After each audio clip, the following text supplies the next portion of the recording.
Hey, yo, what's good? Welcome to Reflections of a DJ, the R.O.A.D podcast presented by DJ City and Beat Source. I'm one of your hosts, DJ Crooked. We have DJ Never here. Yo, what up? We got Jamie the Great. Yeah. And we got a special guest. I know this dude from New York. All right, but he's originally from Pittsburgh and LA. I kind of want to know where he claims, We'll talk to him. Yo, this guy's like a jack of all trades. He's like an entrepreneur, DJ, producer. He's won championships. I mean, like the McDonald's DJ championship and also the Master of the Mix as well. I've known him for this mixtape series he had, which was like the Super 7 series. Yeah. But yeah, never, I think you were telling me he toured, right? He toured with a bunch of artists. Yeah. He's basically touched almost every aspect of DJing and music, and he's here in Vegas. He came out here. What's up, fellas? And then as we're setting up and we're getting ready, he's talking about cheeses and pizza. He's on the phone. He was on the phone for conference a good half hour talking about pizza. Yeah. And cheese. He's like, no, that's not good for the vegans. I know. We're very happy to have him here. Jayceeoh, what's good, man?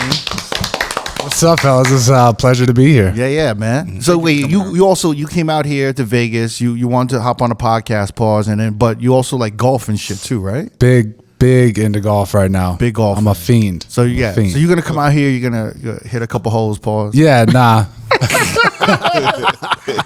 But I'm rolling out my debut album right now. Yeah. The Twilight 9 album, and I'm in between all that. I'm just trying to reconnect and promote that and catch up with all the homies, and reached out to you, of course, to respect what you guys have been doing for years, and always want an excuse to come to Vegas. And if I'm in Vegas, I'm golfing, probably partying a little, so it's like, fuck it. Wait, where do you golf? Which one?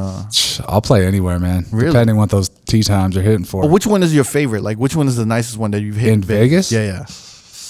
I hear the Wynn's the popular one. The Wynn is tight. I played there. It's super expensive. Back when TJR had a residency, he used to be a big golfer. Yeah. And he took me out there one time. But Bear's Best is a spot I play out here. Pretty dope. Damn, man. Wait, so you also in pizza, right? Because you were talking cheeses on your conference call. Yeah. So a couple years ago, during the pandemic, me and my brother, who's an insane chef, opened up Gorilla Pies, which is an artisan pizza spot, pizza, wings, salads, calamari. Right. Where did you open that though? Where? Yeah. It's in Studio City, North Hollywood area, in LA, in the Valley. And my brother used to be the head chef of Nobu, Mama Shelter, a Michelin star Indian spot in New York. Wow. So his skills as a chef is just out of here. And then during the pandemic, all the restaurants closed down, and he happened to live 2 blocks away from me at the time in Sherman Oaks in LA. And growing up, every Sunday was pizza night with my family, right? Ooh. And we couldn't see each other, or we could see each other, but we couldn't see other people and really go out and go to restaurants and whatnot. So he's like, fuck it, I'm gonna just start making pizza and working on a dough recipe just for us. Then after a couple months, he's like, yo, this is pretty fire. And all these people were doing pop-ups out of their cribs, little kind of food things, because everything was closed. He's like, fuck it, let's try. And he's sitting there making pizza for us, and I'm just trying to think of names, and I was like, it was like a guerrilla underground movement, but GUE, right. And I was trying to think of names with that. I was like, yo, but Gorilla the animal is just way more animated, the logo, and I was just Gorilla Pies, and just right there we're yup. Launched it out of his crib, just kind of word of mouth, and caught some heat. And while that was kind of building up, we weren't even marketing. Where'd you catch heat from? Just word of mouth, next door, just kind of local neighborhood people were talking about it. People just really loved his pizza. Oh, I thought people were hating on the shit. No. Oh, no. So everyone was ordering the shit. Good heat. So what was wait? It's 2 different types of heat. Sounds nice. So wait, what were the initial pies that came out? Listen, man. Turns to New York. He's talking about pizza. Yeah, I'm a New York guy, so I want to hear about this pizza shit. So what were the initial pies you set up? I mean, I'm trying to remember, but obviously the standards, a good margarita, which we call the kitten, and then the basic Benny, which is our take on a pepperoni, but we use sopressata instead of pepperoni because it's a higher higher grade, Yeah. spicy Italian meat. And then he would do just like little specialty things here and there, just messing around with like the classics. But like after we opened, like his signature pie game is out of here. Like he's got crazy shit. Crazy. Wow. So Like- this is like what? When did you guys launch? 21. 20. I guess, yeah. if it's About I mean, 21. my Yeah. notes says 2021. Yeah, 2021. the summer of 21. Where the restaurant opened, the spot opened in 2021. Correct. Yeah. So while we were building all this stuff, just, out of the apartment, my dad, who's like super resourceful, just like OG supportive father, he just thought, was like, oh, I'm gonna casually look around for restaurants. And we bought out this spot that was going out of business for like a third of their asking price. Wow. And it was just like too cheap to not try it, because he'd been the top chef at all these like super, established, respected spots, but he's doing other people's shit. He's like, I want to do my own shit. Right. Sounds like the bear. Yeah. No, straight up, I love that Gorilla show. at this point. I love that show. I love that show. And I tell my brother to watch it. He's like, bro, it's way too close to home. He's like, that's my fucking life right now. The second season is really good. Yeah. Yeah. Really good show. Wait, Nah. so who are you in the bear? Are you Richie? Nah, There's an amazing episode. So like if you guys don't know about this show, The Bear, it's on FX, right? Yeah. It's on its second season. Yeah. If you don't watch the whole show, there's one episode you need to watch, which is the my spoon, favorite. The spoon. Yes, which is the 7th episode of season 2. And it's all about this character, Richie, but you see the transformation of this guy. And it's probably like I was like floored. I watched that It was episode like 3 one of the times. best episodes. that was like the tweaker cousin brother that like turned his life around, right? Just from working at Yeah. like a high established Yeah, restaurant. Yeah. exactly. Right. But I'm neither of those dudes. Nah, like I don't actually work in the shop, so I do all the branding and marketing for it. So you're like the sister then, right? Kind of behind the scenes. Ah, yeah. Yeah. Yeah. Okay. Or My tits aren't as nice, but yeah, I'm like this. No, but I do the branding and marketing for it, and then I coordinate all the like off-site special event stuff, and then I'm also kind of heading up the whole idea in terms of expanding and getting new partners and bringing money in, and because this thing is like the brand is crazy, the food is crazy, but it's really just kind of me and him on the operation side, and my vision for the next one, like the one right now, it's kind of like a mom and pop shop, seats maybe 20 people, but like I envision like a big like sports bar, pizza parlor scenario where you could come up with like 10 friends, watch a game, chill, like beer garden, have like so you want to make it like become like a sports bar? You want to expand it? yeah, just like a big kind of like more of a gathering space and just like come in and get pizza and leave, I was telling And, him like- he should have bought some pies with him so we could test it out. Yeah, we could rate him. Yeah. I know. Opportunity missed. I was there. It's a missed opportunity right there. He said it was a 4-hour drive, but we could have heated it up. That's true. I did go there last night, and I could have brought some shit. Yeah. I mean, if you submitted a proper request, I would have I- obliged. If we were a bigger podcast, he would have. Nah. And we were David No, but Portnoy. we're just not there yet. I know. Yes. We almost there. When we start getting free pizzas and free food and shit, that's when you know we made when it. we know we made it. Y'all talk that shit, but when you come to LA, and I'm gonna take care of y'all. So Yeah, You're I'll be gonna- in LA this weekend. Oh, there you I'm go. gonna come check it. I'm gonna check it. We're I'm expecting gonna a go check review. you're next gonna time. be happy. Yo, we've had like 6-year-old old New Yorkers coming in like, yeah, I'll be the judge of this, and like they're literally like, yo, this is the best crust I've ever had. Really? Like, OG New York motherfucker. Oh wait, so what style of pizza is it? New York? Well, it's actually like my brother's kind of pioneering a new style Okay. right now. He's calling it Pittsburgh style pizza because that's where we grew up. And Yeah. I was wondering. yeah. Okay. So it's basically like it's kind of hard to pin down exactly what it is because to me it's just like this is my brother's pizza. Yeah, you but know, what's Pittsburgh style pizza? I Well, know basi- Detroit pizza is Right. like Well, you said, it's like a thin crust Sicilian, well, it's right? it's thin and then the outside. It's basically like in layman's terms, it's like New York meets Neapolitan because it's like thin on the inside, nice puffy, but like charred crust bubbles on the crust. And but the main thing about Pittsburgh that my brother, the chef, brings up is that like our cheese blend, it isn't just straight mozzarella; it's a mozzarella provolone blend.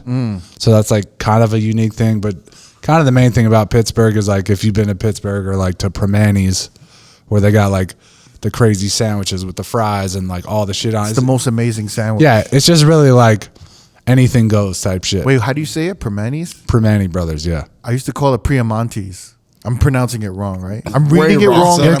You're giving them too much credit. I used to call them Primantis. Okay, yeah. I love those sandwiches. They're fucking amazing. Yeah. I don't know if they're as good at like Sober hours? Yeah, I'm about to say I've never tried it. It's that too. You would love that shit. Yeah, It's a mess, but it's bomb. Yeah. It's so good. It's just Yeah. like French fries in the sandwich, and it's just amazing. It's just but it tastes like heaven at like 2 a.m. We actually do at Gorilla Pies on occasion. We'll do a special like Primanti pizza with like a crazy pizza with fries on top. Like it's wild. Oh man! All right, so this is going well for you guys. It is, man. Like since we opened, like we don't pay for any like PR. It's just all me hustling through like connections and people reaching out to us. But like we've been in LA Times top 10 new spots, Nice. 2 years in a row. Eater loves us. Like we've been on national news, local news. Like it's kind of crazy. Wow. Like to the point where like random restaurants come in, like, who does your PR? Like, can we hire him? And I'm like, yo, like, It's me. Ta-da. It's just a good ass product, right? But I think what makes it so easy for me is A, it's my brother. B, it's amazing food. So I have an attachment to it, and it's just like I kind of approached marketing for Gorilla Pies like I did for myself as an artist or DJ, and it's so much fucking easier, dude. Like talk about that. Because you know, for us, like as DJs, artists, whatever, we're very like self-aware of like what we're saying, how we look, you know, how people are going to perceive us, you know. Yeah. So I'm way more self-conscious about whatever I post about me than Gorilla Pies. Everyone loves pizza. Everyone loves good food. The food looks bomb. Say some shit. People love it. You know what I'm saying? It's just so much easier, but just applying that kind of mentality of like what I say and what I post as if like the pizza were a DJ, you know? But it just has connected and like it's grown like pretty good, pretty quick. So I'm just trying to like catch up to the growth and figure out expansion. Like I'm reading books on franchising and shit. Like I never thought I would have been a restaurant owner a couple years ago, but it just fell into my lap, and it's just kind of a beautiful thing because for years, you know, like my brother was just like grinding as a chef, like in the back of the house, and I was DJing, touring, you know, I won these battles and, you know, DJ with these rappers. So I was like kind of like the star of the family or whatever.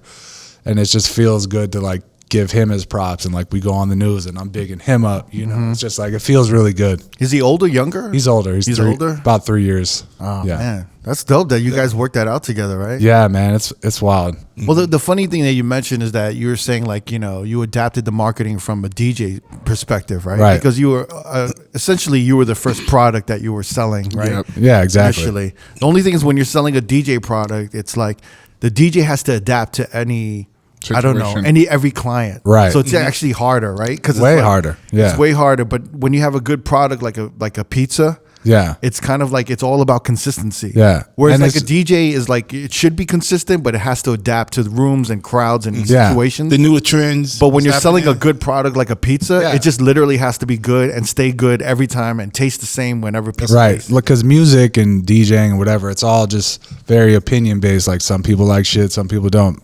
But literally every person needs to eat 2 to 3 times a day. So like not one human on this earth is going to see food and be like, oh, I don't fuck with food. You know what I'm saying? No, I understand it. Yeah. Yeah. It's funny because when you I remember I was talking to one of my boys.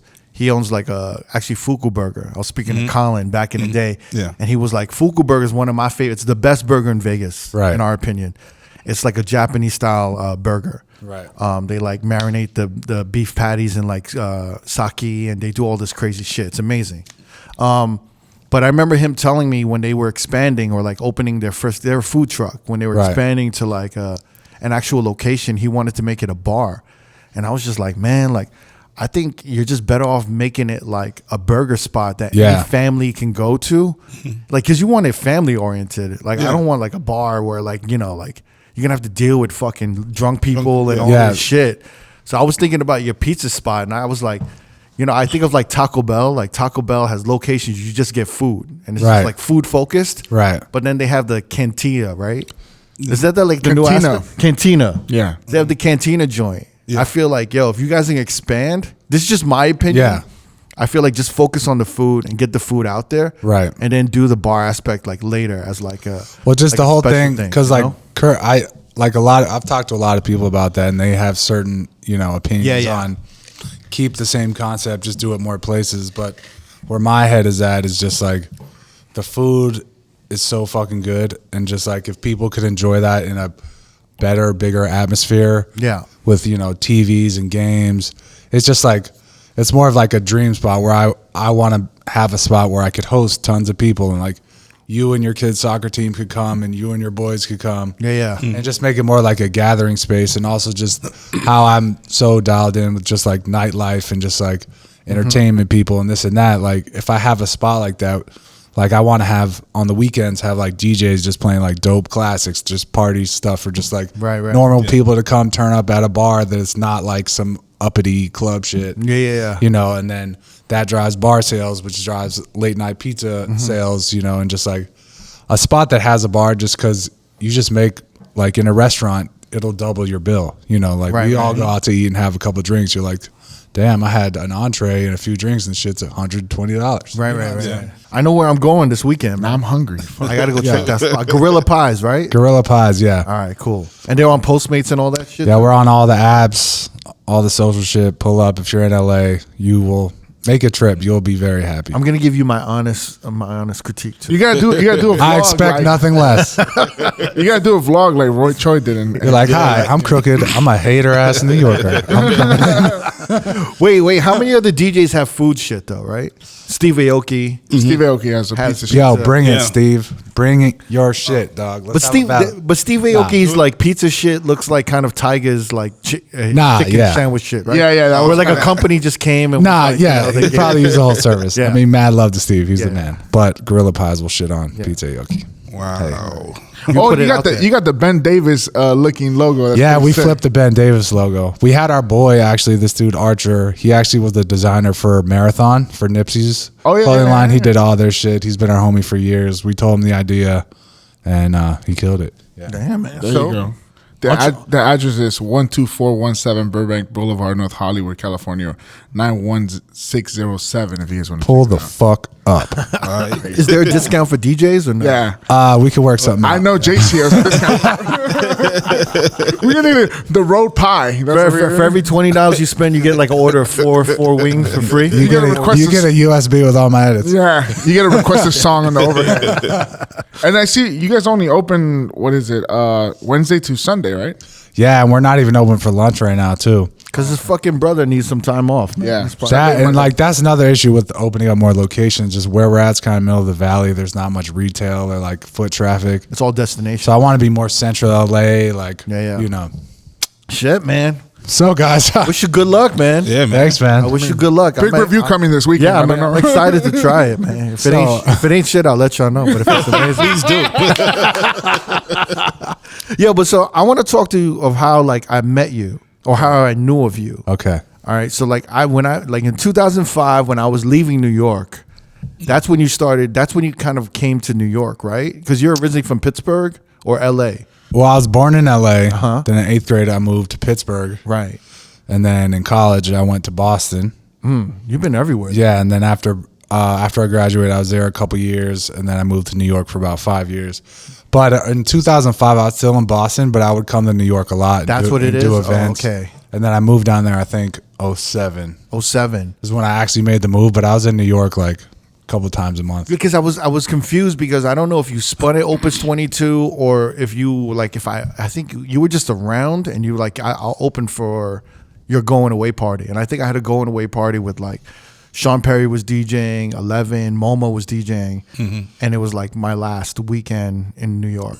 I'm having a real vague memory of this. But but I think this is when you first started like coming to New York, and I was like, oh. No, that makes sense. Because people were like, oh, he's good, but like we didn't really know much about you, right, like that. But I don't remember it like clearly. But then I started remembering like when you did a Red Bull 3-style battle with like Momo, and Momo won. Yeah, and that was Brooklyn. bullshit. You was tight, right? That was the infamous Momo win. Yeah, that was some bullshit. I mean, I love MoMA. He's an incredible Wait. DJ. Let's paint the A lot of picture. DJs was heated Because we know during that Moma's side of the story. Yeah. But we don't know anybody Let's else. paint the picture though. Like this is the Red Bull 3 style battle at Southpaw in Brooklyn. Yeah. Which is closed. Shout to Southpaw. Yeah. And they used to have the Rub there. Yeah. Shout to the Rub too. The Rub just ended Finished. after 21 years. Shout to 11 Yeah. Airs and Cosmo. Anyway, at Southpaw, there was a Red Bull 3 style battle. Sujit was a judge, right? Yeah. From Yeah. Scam Artist. Uh-huh. And MoMA like went up there and he didn't plan any set. No. And he just played a bunch of like soca and like dance hall and destroyed it. And he fucking won. And you came out there, you had like this whole routine. You had like cheerleaders, you had like dancers with you. You I had don't this know. whole shit. I forget exactly. No, dude, you had you. I went in. You had like cheerleaders. You had a whole show. Yeah, crying. Right. You had a t-shirt gun. Shooting out T-shirts. You had a motherfucker doing Because like, I came from like battling, you know. So I'm Yeah. like, I'm gonna make this a show, you know. And but then you lost, but you were like tight. You were. I mean, I think I got second or third, but even I thought I should have won that. But Yeah. you know, battles are there's always some shit going down. There's always some shit Sounds going like you down. never got over you it. remember that though, right? You remember that? Of course, yeah. Shit. Fuck. I mean, I got over it when I got the big win. So there we Wait, go. wait, let's talk. There we fucking go. Wait. This is before or after the TV show? That This was is before. This is way Okay. before. Okay. This is like what? Maybe when 3 you years first moved before. out there. 2010, I want to say. That was like right before I moved back to LA. Okay. After I lost that shit, I was like, "Fuck New York, man. Come You were back." like, to fuck LA." Pizza sucks here. Fuck MoMA, fuck Sujit. I'm going. Fuck all you motherfuckers. Nah, I fucking love MoMA. MoMA's the best. And if you down with scam, fuck you too. I remember Momo hit me. He's like, "Hey, I just won the Red Bull 3 style battle." And he was like, "Man, Jayceeoh was so mad. He was so mad, bro." he's like, and I felt bad because I didn't plan anything. I just went there and I played a bunch. He said he was playing like Be Faithful. He played- Michael Jackson 5 will munch you back. The turning point is when he just did drop the soca set and everyone just wilded the fuck out. I remember Fuck it. Moma said that he knew half of the crowd, so he knew what they liked. So that was he. I mean, it's it's also That shit was it's, rigged, bro. It's Brooklyn. It's Brooklyn though. You know what to play in Brooklyn. You got Yeah, heavy exactly. dance hall. But you soca. you would think a Red Bull 3 style. I was battle. on some forward thinking like DJ shit, half battle, half party rock shit. Yeah. Just kind of like my own style of the shit. Yeah. But I mean, whatever for those judges. Guess they didn't appreciate my shit as much. He's still feeling a certain way about it. Not at all. That pizza's a little salty over there. Nah. A little salty over there. That don't. No, I'm just kidding. Nah. Yeah. But no, you went on to win the McDonald's championship, right? Yeah. Which was what year? 2011, 12, something like that.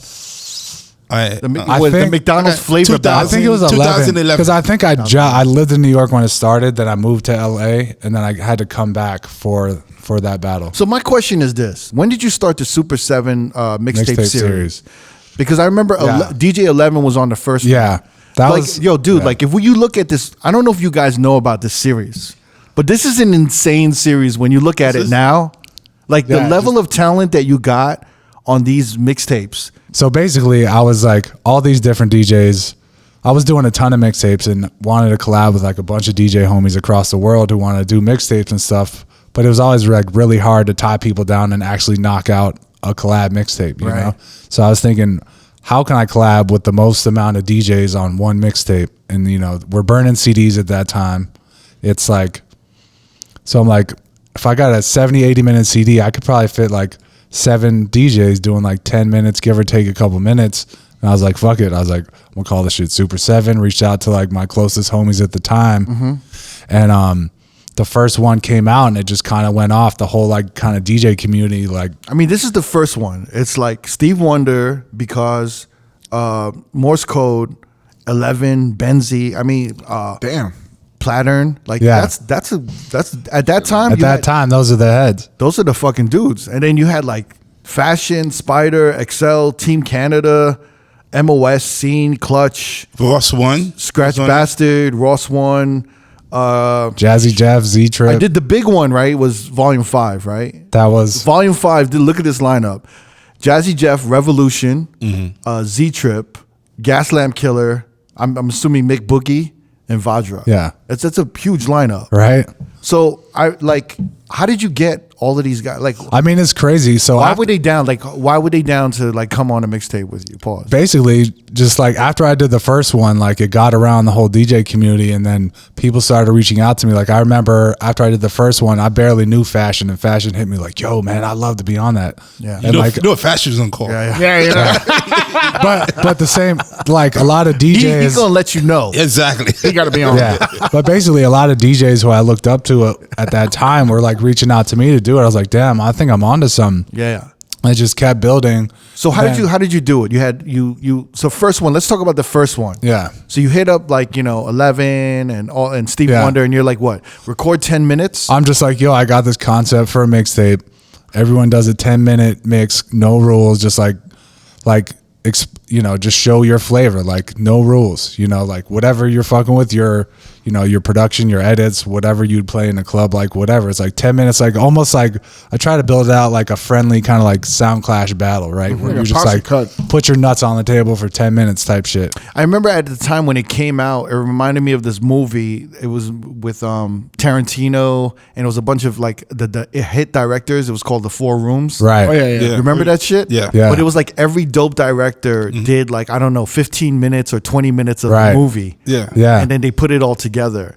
But It's kind of like the Tony Touch mixtape. exactly the Deadly Venom. Deadly Yeah. Venoms. Yeah. Yeah. Which was which But was basically- popping at the time with rappers though. Yeah. Yeah. But that series is kind of what like launched my DJ career and touring, because DJs like around the world, they'd be like hit me, be like, yo, this shit is sick, can I be on it? I'm like, I don't know, but I'll come out to whatever country you're at and come rock a party.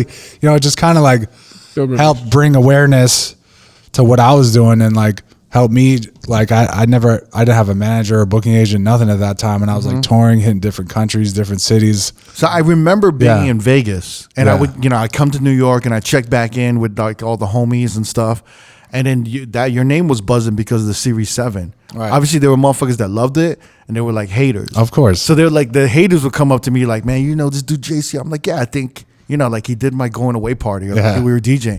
And they're like, man, this dude's trying to come up by putting all these OGs and all these like big name DJs and like have them co-sign them. And I was just like, oh, like I didn't hear about it. And then I started seeing the series, like the mixtape popping up. Yeah. But it's a kind of a genius marketing at the time, right? Yeah, I mean, that wasn't even like the idea from the jump. I was just like, Yeah. I want to do dope shit, and like collab with. But as then many all these people as other people possible. were just like, we're down. We want to get in. Yeah, on it too. I mean, I remember like Jazzy Jeff had like commented on some shit, and I was like, "Yo, man, I'd love to get you on the next one." He's like, "I'm down," and I was just like, "Oh shit, I got Jeff." Yeah. And then once I got Jeff, I hit up whoever. I'm like, "Yo, I got Jeff." They're like, "Hell yeah, I'm on it." So it just kind of snowballed like that, and the series has grown. Like I just released volume 11. I took a few year hiatus like a couple months ago, and it's like, Oh, you're continuing it. yeah, bro. Wait. I just so dropped a new one. So wait, how long did one mixtape take? It must have taken a while, no? Well, like basically how it works each volume is I lock in who's going to be in it, then I'll send an email to everyone like, this is, the concept. These are Everyone's CC'd? yeah, everyone's CC'd. These are the So rules. everyone's accountable, right? So if Yeah. you're like the last one, everyone's like, Yeah, and also one thing That's one thing that I do, I'm like, whenever, as soon as you got your track list, like send it in the email chain so you could claim you might have some joints someone else is trying to put in their mix, and if they're right. being lazy, like they might have missed the boat on a certain record they want to fuck with. So like, I started a chain like that just with the rules, just like ideal deadlines. Usually it ends up getting pushed back because some person is late. Yeah. And then I get all the mixes and then just kind of put them all together in one mix. It's never like clout based or anything. Like it's all just based on like how one thing starts, how one thing ends, just to, have the energy go up and down and change. But I mean, I always have to go first because it's my shit. So I got to set it on them first. For some reason, I swore you had Crooked on your mixtape. I thought that too. I wasn't a mixtape dude. I know, but for some reason, I thought you was on one. But of see, the like mixtapes. this is what we were talking about when I was talking with Nev. I'm like, during this time in the 2000s, there was more of a separation of DJs. It wasn't expected that everyone was doing clubs or doing like live events. It was like if you were a radio DJ, you more likely did radio and you focused on radio, and you might do some like radio events or radio hosted parties Yeah. and clubs. Yeah. And when you were a mixtape DJ, you kind of really only did mixtapes. And then club DJs were just kind of club DJs. Like we Right. just Yeah. did clubs. So in the 2000s, I think there was like this kind of like, well, mixtape DJs don't do clubs. Right. And then like radio DJs rarely do clubs. Right. But I think towards the 2010s, it started getting a little bit. It started merging. Started merging where they were like a little bit more, because honestly, clubs didn't want radio DJs at the clubs. Right? I didn't know Yeah. that. You told me that, but I always told you, like, I feel like radio DJs were like the superstars in LA. Yeah. And like it was like See, Felly Fell was in the clubs and In shit New like York, at like the bottle service clubs, they're like, we don't want that radio crowd at our clubs. You know what I'm saying? Like that's like if you want to do like a club in a bridge and tunnel spot, like in Long Island or fucking New Jersey or whatever, Yeah. or even like Sue's Rendezvous at like some strip club, like they'll be like, yeah, that's the radio, cool. that's quote unquote the radio crowd, Oh, kind of like a shit. general admission crowd would be a radio crowd, Yeah. but they're like a bottle service crowd. That's a club DJ. So there was this Okay. like separation a little bit, like Nice. Yeah. where like a mixtape DJ or radio DJ would be in a general admission club, Yeah. like a large club. Yeah. But Right. like a club DJ, like me and Eva, we were kind of like specialized bottle service clubs, like a little more high end, but like a little more exclusive, like in Right. certain shit. Yeah, Yeah. different Yeah. circle. Okay. It was like a different circle. But you were kind of like at that time you were building a name as a mixtape DJ. Kind Yeah, and I was doing Like clubs. like around Mick Boogie, or you were before Mick Boogie a little bit. Because I remember similar hearing- times, yeah, similar similar time. times, right? Yeah, but like my path, like I started like straight underground hip hop battle Right. DJ. Then I was on the radio in college and like doing club shit. Yeah. and then I was like touring with some rappers. Then came to New York and I was like still on that battle rap tour shit, but I would do clubs obviously to make money and pay rent. But you were in Boston, you were like DJing for R.O.A.D and stuff like that, right? Yeah, well, in Boston, I had basically DJed for every rapper out of Boston at one point. Crazy. You know, some sort of touring. But like my first tour in Europe was with R.O.A.D, and we had this group called Special Teams. It was like R.O.A.D, Jayceeoh, and Slain. We put out an album on Duck Down and like toured and like did all that shit. That sounds dope. Yeah. That's fucking nuts, man. R.O.A.D, Yeah, man. It's one of my favorite groups of all time too. At the same time, Yeah, I I don't know toured. about all time, but definitely Top 10. I don't know, man. For me, they're up there, man. Yeah. that first album was definitely fire. First though. album, Yeah. but I always love like Love Comes and Goes. But it Like was, they always talked about real shit, but Yeah. they always had a dope beat. How to behind be it. a father. Yeah, Yeah. be a father to your child, yeah. all that shit. Yeah, You know, it was cool though. But through Edo, I got to do cuts on a record with like produced by Pete Rock. Yeah, You yeah. know, so like shit like that. I did a lot of like kind of hip hop scratches on records for some bigger rappers back then. But So- nowadays, I'm like these kids now, like they barely know who fucking Redman is, and I got a group of them. You know, so it's Crazy.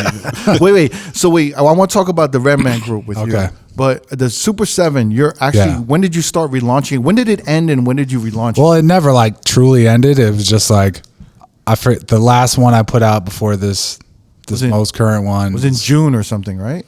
I just put one out in June, but before that, it was like probably like 4 years before. I think it was just because I just was really focused on production and putting out stuff and like touring and more of the artist world. But I don't even know. I think it was like my managers at the time were just not as gun ho about it. I'm like, dude, this thing has like done wonders for me, and they were just like, oh, focus on this or focus on that. Yeah. But I got kind of sidetracked, and you know, within the last couple of years, I just have taken my career into my own hands more. Yeah, I think it's an interesting concept now Yeah, to put together, because there's all these really talented DJs now. Yeah. But they have no mixtape platform. Right. You know what I mean? Like Yeah. people aren't listening to mixes like they used to. I Yeah. feel like people want to hear live mixes more than they do want to hear Yeah, like actual. like Twitch. You always see them Yeah. on Twitch now. yeah, Yeah, but people are like really want to hear live mixes more than like, I don't know, like, what do you call these mixtapes? What would you call them? Like produced mixtapes a little bit, where they have multi tracks. So you have. I mean, I scratches guess and so. It's a lot more than just like stepping up to some decks. Like I'm Yeah. doing custom edits and like crazy transitions. Yeah, you're doing, Just, like, scratches It's basically there's a lot of production that goes into. Yeah, the it's like mixtape. produced like a mixtapes. production. Yeah. Yeah. like people either they don't know the concept of this, like the young generation, or they don't care. I don't know what it is right now. My favorite mixtapes were always the live ones, like the Spider Tech at the R&B and Ribs, like those type of mixtapes. But were that's my been favorite. recently. Yeah. But like there's this art of produced mixtapes that's Yeah. so It's amazing. been a while. Yeah. But I don't think and I don't know if this new generation cares about that, or it doesn't. I feel like it's it's kind of, I feel like it's kind of coming back to be A little honest. bit, right? Yeah. That's why I think this Super 7, I think, might be a good opportunity for you to just start bringing some of these guys. No, you know? like the one I just released has like big, gigantic Flosserdamus. Long story short, you got it right there. John Casey. Yeah. So basically, Okay. how the series has evolved over the years is just kind of like the DJs or producers that I pick for it are usually kind of like where I'm at musically at that time. You know, so like if you notice, the evolution of it is like all like DJs, and then it's shifted to more of like the artist producer side of things as I've shifted more to that side of things. What caused that shift for you? Because that's what I remember, like after, like it was a certain time, it was after you won the Masters of the Mix. Right.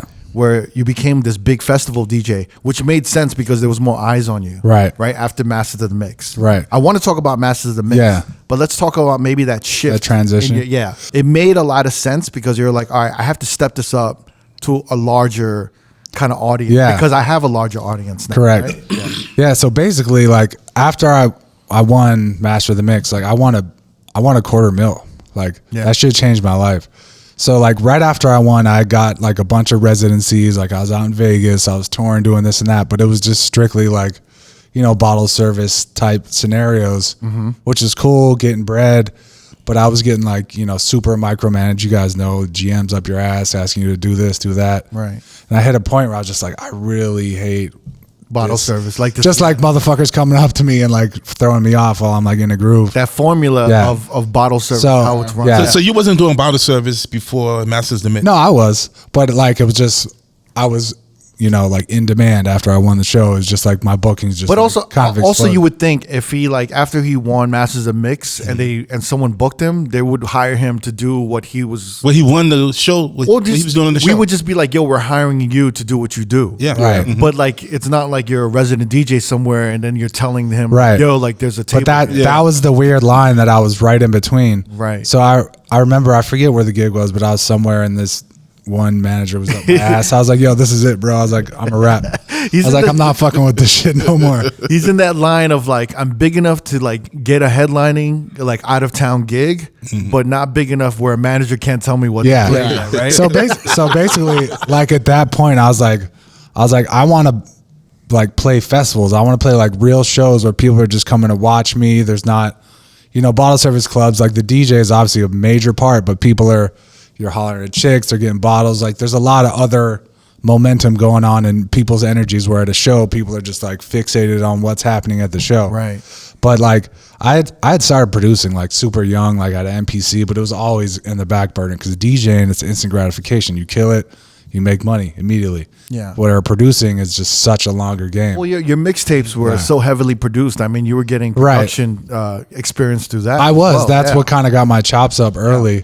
But basically at that point, I was like, I won enough money where I didn't have to take every gig to pay my rent. So I became way more picky with my like club gigs and just focus on producing. And it probably took me like 2 years of like putting out, you know, remixes and like records and shit to be taken serious in the producer artist world. Yeah, because it kind of started, and it could be wrong. Just to correct me if I'm wrong. It kind of started. Was it with dubstep? Because I started. No, hearing, trap.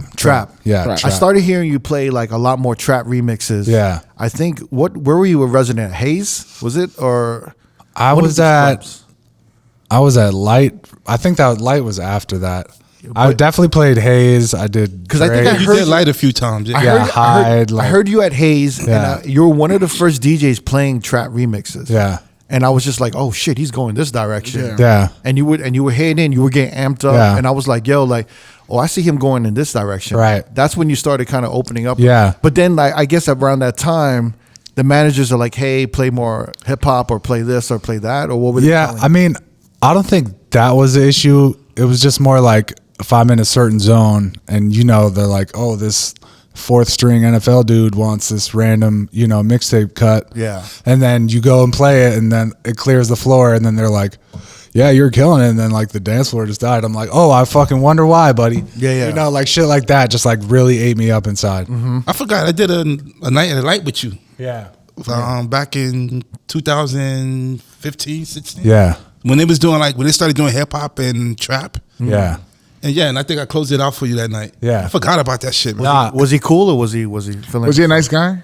He was kind of. Nah, I'm kidding. He was not cool, man. Nah, he was I was cool. like, he didn't bring pies. I mean, the saga continues. Yeah. But yeah, that whole transition has been wild and is still as wild. You know, just making the jump from like, you know, when you're a DJ and you're playing clubs, it's so much more frequent. You know, you could get chips regularly, tour these clubs. Like if you play there a couple times a month, it's like normal. But like as an artist, if you're doing a show, like you can't hit a market more than once or twice a year, you know, because you got to like cycle through all of it. And it's just like, just the politics and remaining relevant in that world is just very, very hard. Yeah, no, I mean, like I remember hearing you, and I was like, man, he's really sounding great because you were incorporating all this like turntablism with your trap remixes. You were echoing shit out manually and like and running acapellas and all that. And I was like, yo, like I remember seeing some festival footage, and I'm like, man, I'm really happy for him. Like he's really creating a name for himself, and like, he's creating like this kind of movement of new sound and new DJing that I thought was really interesting at the time. Like, you know? But in that world, all that shit was pretty much overlooked. You know, like really, I feel like honestly, being a good DJ has like almost hindered my artist career. Wait, explain. Yeah. So, what do you mean, like an EDM circuit, a little bit, or like, festival circuit? Because like, say wherever my cloud or wherever is as an artist, right? Compared to another, you know, massive artist, like 99% of the time, my performance in DJing is going to be significantly better. You know what I'm saying? So like, if you're the headliner, like you don't want to get shown up by your opener. Like even in certain instances where I would like musically, like, you know, play a more opener vibe, whatever. Just like I feel like how I would deliver it and rock, like kind of intimidated some like producer DJs who are just not as, you know, technically skilled. So I don't know, maybe that's just in my head, but I don't think it is. I don't think it is.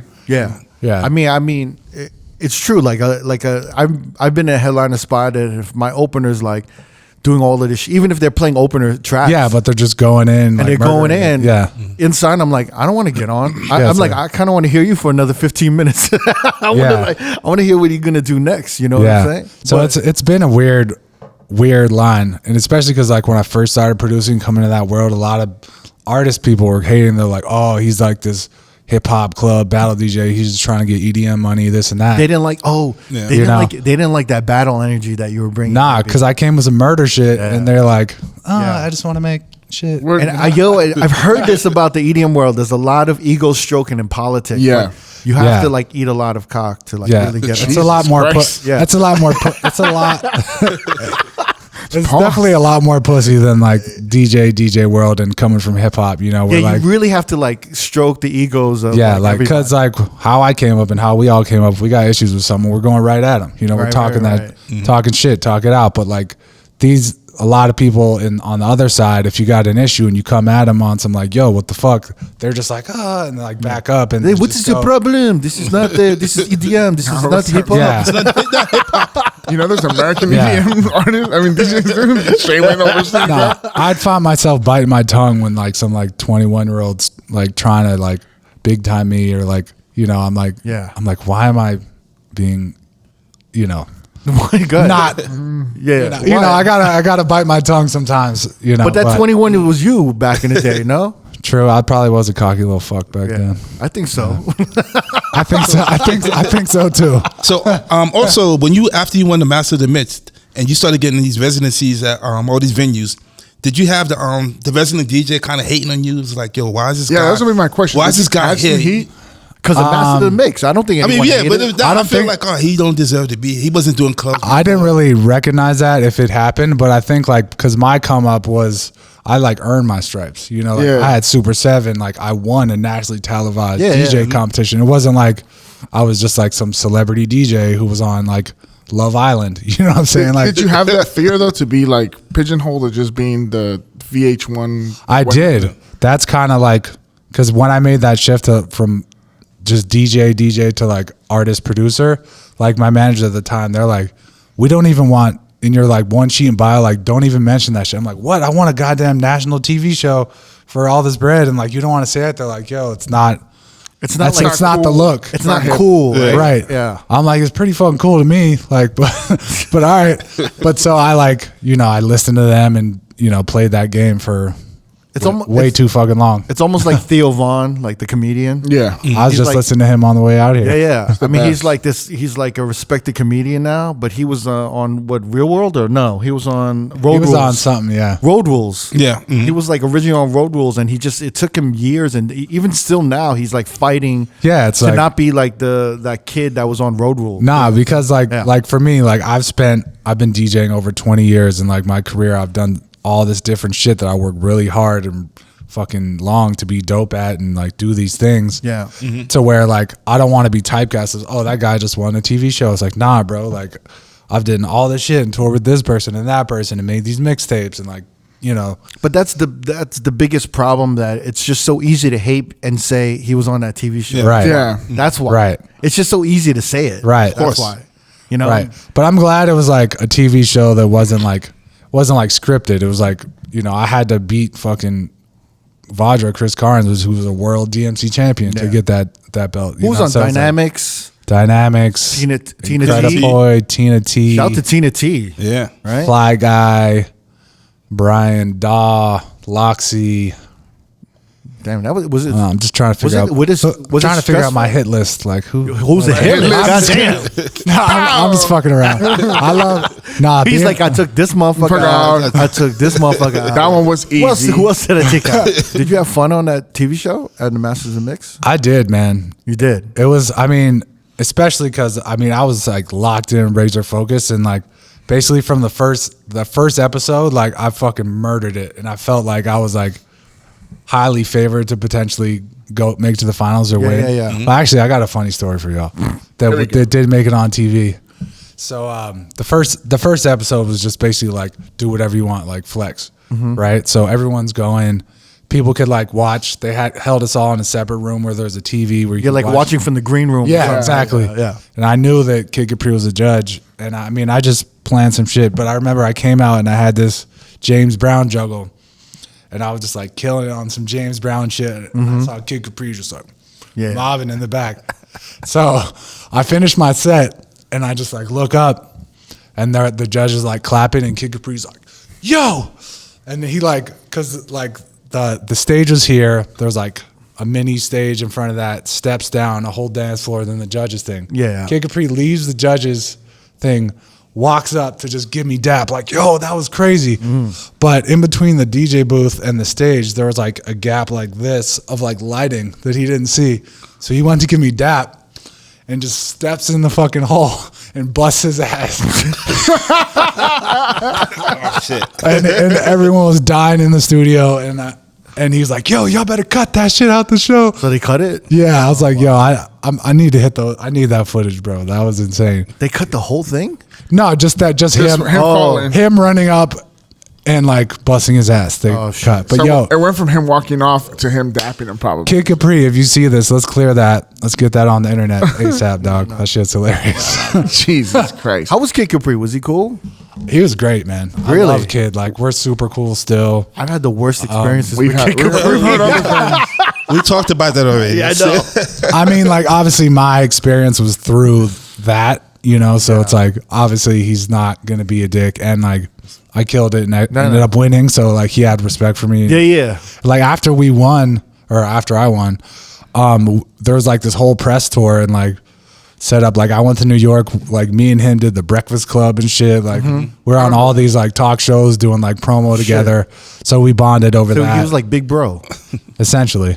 So after that routine you did, and Kid Capri was like, yo, this shit was dope. Was you confident that you was going to win the series? No, I didn't know if I was going to win, but I was just like, there was 20 DJs and like eliminations every day. I was like, I'm good till at least episode 6 after this. Like based off like who was in it already, like I knew I had enough to like make it far. Damn, but I that's- definitely didn't know I'd win. I love the confidence. Yeah. But I mean, you got to be, bro. Like if you're competing, like if you don't believe you could win, like you're not gonna fucking win. You know what I'm saying? That's a long ass list that he took down. Actually, All right. You want me to read all the names of people Nah. he took down? You got That's that? crazy. because there was some that we. You got the whole list? Yeah, I got the whole Shit. list. Wait, I didn't even know Lisa Pittman. I forgot. Shout to Lisa Pittman. Oh shit. DJ XO's in there. Yeah. DJ X. You took out XL? Excel wasn't there. Yeah. It was Was he? XL right there. Oh, ID was there. Excel was not on Master of the Mix, was he? No. DJ PM. Excel's nice. He would have done well. DJ being obscene. I remember ID got fucked. That was the homie. Yeah, Loxley's. I'm not reading all these. This is a lot. No, I'm bro. just saying because I saw Obscene and Yeah, Obscene was in it. XL and stuff like that. We're like, oh, It's like the list for like the movie Kill Bill. Like Yeah. the one that fucking. and then his name's on the top. The Uma Thurman took out all After these each show, he like scratch out a name. It's crazy how they have it on Wikipedia. It's like eliminated, and he's just at the top. It's like, yeah, he took everybody out. And I'm glad that they never did another season, so still the champ, I'll say baby. like one and done. Nah, didn't they No, do it was three. 3 seasons, yeah. But it was on BET for 2 seasons.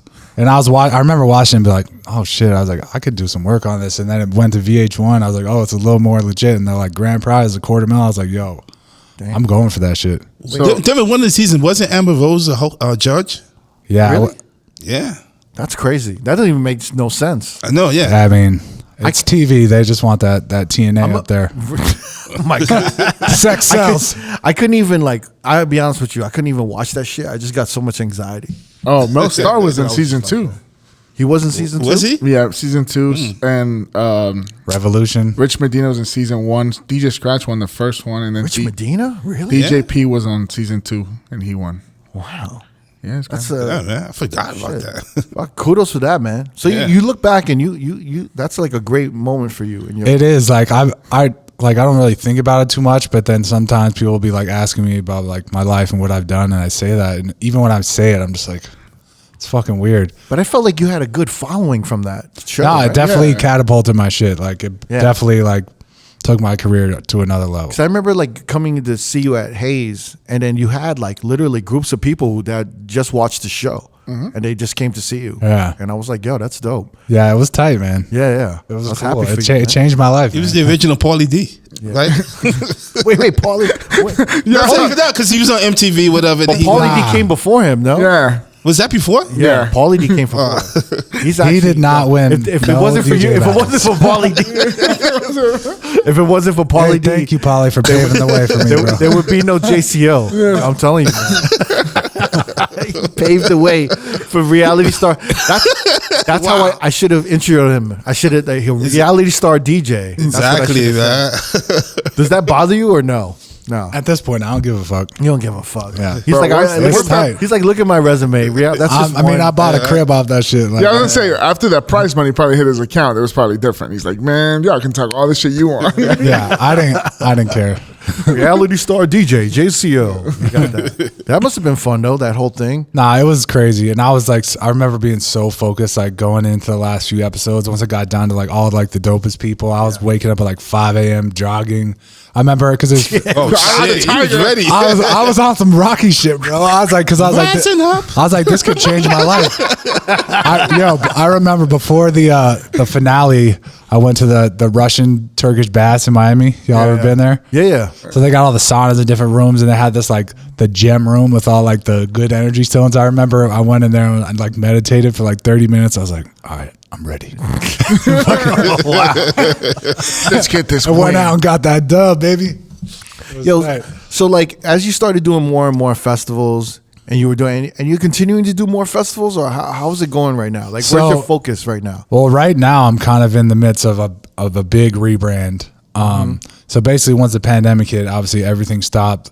Yeah. And then my whole approach to me as an artist in music has shifted since then. Because right before that, I was making like just straight festival bangers, like heavy dubstep, just like really aggressive, Right. You know, festival music, which at the time was cool and we get great reactions and that. But I was You were getting those heavy like mosh pit, Yeah. like, ravers. Like, But I remember sitting in the pandemic and like listening to my Spotify. I was like, I don't fuck with none of these joints anymore. Like, Really? I mean, like I still like them, but like certain records, I'm just like, do not want to play this record ever again in my life. Even if it has millions of streams, I'm like, fuck this. Because he's like, he's a tall dude, right? What are you, 6'3"? 6'3", Yeah. and he's like, he's a big dude, and when you DJ, you get amped up. Yeah. So when he gets amped up and he's like in the booth and he's wilding out, it reminds me of like Waka Flocka energy. Because you know how like Waka Flocka records like they really work well in like even a trap EDM setting. Yeah. Because they're just so aggressive, you know what I'm I got a record with him. Yeah.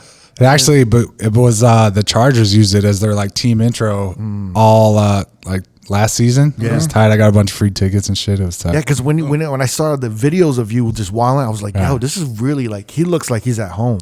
Like, this is a shit. No, I love it. And like when I do like a festival set now, like I still play aggressive, but my whole shit now is just like way more melodic and just like more like, you know, mature with my selection instead of just like banger for banger, which is basically brought, you know, kind of brings me to where I'm at now with rolling out my debut like full album, which is I'm putting out independently on Super 7 Records, paying for it all myself just to like control how it comes out. Cause like I've since I've been producing, I put out records on like all these top labels, and I've realized after years, it's like, unless you're like a priority artist, like it's cool, it looks good on a resume, but like outside of a release, they'll do like a little bit of promo for it, and then it's like, all right, cool, what's next?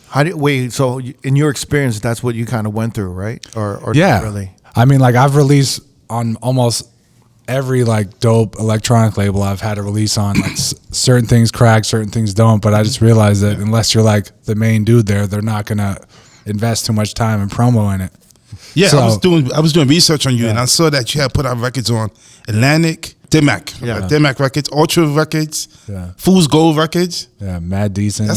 Mad Decent. That's Thrive, fucking Deadbeats, like so many. But basically, because I made this whole album basically started in the pandemic, right? So I was like, during the pandemic as a producer, I was like, this is the perfect time to like anything as a producer that I was kind of weak or not as, you know, fluent at. I was like, I'm gonna learn that shit. So like instead of like, you know, when I was coming up, I would, you know, get help on records. I'd start ideas and then have the homie who's like the ill engineer or sound designer come in and kind of bring my ideas to life. Yeah. And I'm like, I reached a point, I was like, yo, fuck this shit. Like I want to figure out how to just like A to B, get these records to where they should be. And at that time during the pandemic, I'm like, there wasn't a crowd, there wasn't a festival to please. So I was like, I'm just going to like get up my chops producer wise and just make music that kind of speaks to me. And the result of that was like a gang of songs. I'm doing a 9-song album. The album's called Twilight Nine, where it's just all just music that just came out of me, you know, like way more melodic, like not as aggressive. Like there's still like hints of, you know, heavy bass stuff in there, but it's instead of being the overtone, it's the undertone. It's I'm hearing more a like, lot more vocals when I was listening to some of it. Yeah, like my whole shit is like the ravey shit I was making. It's like it's good in the moment, right? You want to hear that live, you want to hear it on the show, but like you don't really want to hear it outside of that. And now I'm like, I'm trying to make records that like people want to listen to for the rest of their lives, you know, shit that really resonates with someone outside of a club, you know. So that's kind of like, this album is almost like more of a listening album than like a rah-rah like show album. Well, you were on that turn up shit, right? It was like on a turn up, super turn up shit. Super turn up, and now you're just this shit's just up. more like You're just getting over now. It's just melodic, like chill at home, listening to some good music. Yeah, it's just melodic and tasteful, but it'll still go off like when I do like a true artist show where it's like a real show, I'll do more of the album stuff. But like, you know, these gigs that it's like more clubby, half like soft ticket artists, half like just DJ gigs. Like I'm obviously playing the hits and going hard and making my own versions of that stuff. But like I just wanted to get out this album as like one, you know, piece of work and like have full control creatively of the rollout and all that, and just, you know, put my own money up and just like fuck it, like get it out. Yeah, you know? so like in the festival circuit, right? Yeah. We had A-Track here, and he was kind of explaining to us that he has to rebrand every few years or something, like kind of get ahead and be like, you know, I have to find this kind of collaboration or like try this project or this project. And for where you are right now, when you say like I got to rebrand, does your like a couple of things come into mind that I think have to come into place? Yeah, your following has to be cool with the rebrand, right? And then the bookers have to kind of they're probably the ones that they're the ones that are taken aback a little bit because they probably saw you as one thing. Oh, he's the turn up guy, right? and now they got to be sold like this new Jayceeoh. Yeah, that's like, kind of been my issue my whole career, because I came up as this club DJ who played every style, and once I started producing, I kind of produced all these different styles. Yeah, and then at one point, my manager, you've been like kind of typecasted as different things as you moved on. Yeah, my whole career. A tour DJ, mixtape DJ, club DJ, and then festival DJ, right? And then like it just keeps reality TV DJ somewhere in there, and then a battle DJ. So like you're like kind of typecasted as all these different things, right? So it's like it's hard to pin down what I am because I'm so many fucking things. Right. But it's kind of a gift and a curse, you know. Yeah. But I think currently, like I'm just getting this album out as one thing, controlling it. Like I really am proud of it, you know, musically. Just, you know, I put out 4 singles so far out of the 9 records on it, and things are doing well. It's well received. So really stoked on that. But I also have multiple other side projects that are more on that hype shit, club shit, and some more musical stuff as well. I mean, I got 1000 Volts, which is me and Redman's electronic meets hip hop group. We're starting to record again for that right now. Probably. When did that start? How did you hook up with Redman? That story is actually pretty crazy. So the first record we ever did together was "Turn Me Up Some," where I had made the record and like found a cappella and just sampled Red. Right? Yeah. What year is this now? Just so we paint the picture. I want to say 07, 08. 07, 08? Okay. Actually, no, maybe it was after that. Was this before later, right? Was this before Turned Down for What? Nah, it was after. It was after, So for like sure. Like 14? Yeah. Yeah, that sounds right. That sounds right, because after Master the Mix, when I was like diving into production. But so I made this kind of like, you know, twerk hype record, definitely inspired by Snake shit, you know, because that's what was popping right there. Right. And I sampled Redman on it. I was about to drop it, just like SoundCloud, free release, free edit, just like, you know, everyone was doing. Then I got booked for this festival in Croatia that Red and Meth were headlining. And I was like, you know what? Like, let me just hold this, see if I can meet him. Like, I don't even know what the fuck I'm going to say to him type shit. Yeah. So we're in Croatia. There's this artist only like pool party on the beach and on an island in Croatia. Fucking beautiful. So I walk down. It's super chill because there's only like 30 artists. So it's like everyone's kind of like chopping it up and like accessible. I see Redman in a cabana literally doing like sit-ups and smoking a blunt. He's like in fucking highs. Stroke. Like, so I see him and I'm just like, yo, fuck it. I'm gonna just roll on him. And I'm just like, yo, what's up, man? I'm Jayceeoh. I'm from, you know, America. I'm a DJ on this shit. I'm like, yo, I sampled you on this record. Can I play it for you? He's like, hell yeah, fuck it. And so he's just smoking an L. I hold up the iPhone. He's just rocking. He's like, that shit's bumping. I was like, yo, would you be down to like maybe redo the vocals and make it official? He was just like, hell yeah. Gave me his math right there. Wow. And then we get back to the States. So I hit him. I'm like, yo, what's good? Let's get this done. Nothing. Yeah. Hit him a few more times. Nothing. Months go by. And I'm like, fuck, it's not going to happen. And I was like thinking, I feel like he's just like doesn't really remember, or he's just like being lazy. I was like, I'm going to send him a voice note of the record as like a last ditch effort to like gain his interest. So I did that. And then he hit me back in 5 minutes. He's like, we're about to do it tonight. Fucking knocked it out. And he was cool as fuck. He's like, you don't got to give me no bread. Just give me publishing.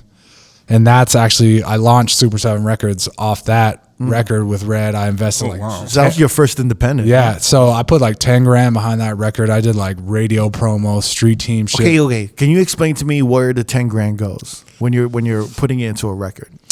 For that record, I forget the amount, but I invested in radio promo to get spins through the homie Buys, rest in peace. And then I did a big street team campaign where I had I targeted like Lollapalooza, Hard Summer, like a bunch of big festivals around the country, and had street teams with, you know, the big poster boards. Yeah, where they're going up to light poles, fucking stapling the shit up just to like. Well, who do you go for that? Who do you go for a street team? For that, it was actually through my homie Eric Ginnity, Eric the curator. He's been super dialed in with street team stuff, and so he's got that army all set up. So basically, yeah, because he used to tour and do shit with like 2K Sports, and like Ice Cube and like various brands throughout cities who would hire these teams of dudes who would just pull up with posters and just mob a city and like just crush it. I remember that. Yeah, so I hit him, and he was like, still happens today. he was just like, yo, I got this dude in this city, this dude in that city. He wants this much. I was like, fuck it, let's try it. And it's all in. It's like give me an amount that you spend on that. I feel like 4K, 3K. I Not feel even. like each city was like, I'd send them the posters and like $800, and they just mob. You know, it wasn't that crazy. No, You know, not it's just bad some at all. real under the table, just grimy, like Right. like graffiti style shit. You know, just Yeah. people Yeah. just pull up like, bop, bop, bop, bop, you know, bounce. So you put into that, and then the radio. How much was that? Just big. I want to say, I wish I really remembered, but it was like $4 or $5 grand. $4 or $5 grand. And Yeah. they try to get you spins on all the big kind of major cities. Yeah, kind of like wherever they could, mix shows, this and that. Like, it definitely got some spins. Was it worth it? Who knows? Yeah, You yeah. know, it's kind of hard to quantify it, especially for a record that doesn't really blow up, you know? So it's like, it did well. But the long and short of it is I did all these things, and Red hit me. He's like, yo, people are hitting me. Like, they said, you know, the marketing's crazy for this record. Like, they Nice. fuck with it. Yeah. And he was like, yo, he's like, I fuck with your business and how you work. He's like, send me some more beats. So I was like, oh shit. So then I sent him like a pack of like, I forget, 10 or 15 beats. He hits me back. He's like, yo, these are crazy. I'm gonna write to all of these. And I'm just Damn. like, I'm just like, what? You know? But at the same time, I'm like, you know, a lot of people say shit like, is he actually gonna do it? But over the course of the next 2 years, he would just sporadically send me random ass ideas over these beats. And at first it was just like not really in the pocket. And then we hit the groove. I forget which record it was, but I was like, yo, this is the vibe. I was like, if we like focus and knock out records like this, come up with a group name, like we could really do something here. And then he was like, fuck it, I'm in. Which record was that he specifically hit the spot? Yeah. Ooh, pause. Yo, right? Christ. I'm trying to, it might, it's either, Tell me which Fuck, I one don't it was even remember the that names. where Redman hit the We're spot. trying. I'm trying to remember the names. The first couple of records, one was called Lights Out, and then the other one was featuring Trey of the Truth. I think it's called I'm On. It's a 2 years. So you gotta have the patience, man. 2 years. A Yeah. long time. Fuck. But then we, you know, started grinding, getting some motion going, and then we hadn't really done shows yet, and then we put out an EP on Deadbeats, which is Zed's Dead's label. And we had a collab with Zed's Dead that like went off. You know, they put a bunch of bread into marketing that. We shot a full video, this and that. And then all these things, they was building up over the years. And then we finally got our looks, and like we had like a couple festivals. We did like Shambhala, which is this crazy festival in the woods in Canada. That's like some crazy fucking wook magic shit. But it's like some shit. And then Il Sonique, which is in Montreal. So we were just building up and like building momentum to like really start touring and killing it. And then the pandemic hit. Wow. So like basically everything has just been a full rebuild since then in terms of my career, his shit. He's been, you know, dealing with some family shit too. So, you know, like, but we talk pretty frequently, and he's got a batch of shit that he's going to be writing too. So definitely So you 1,000 volts.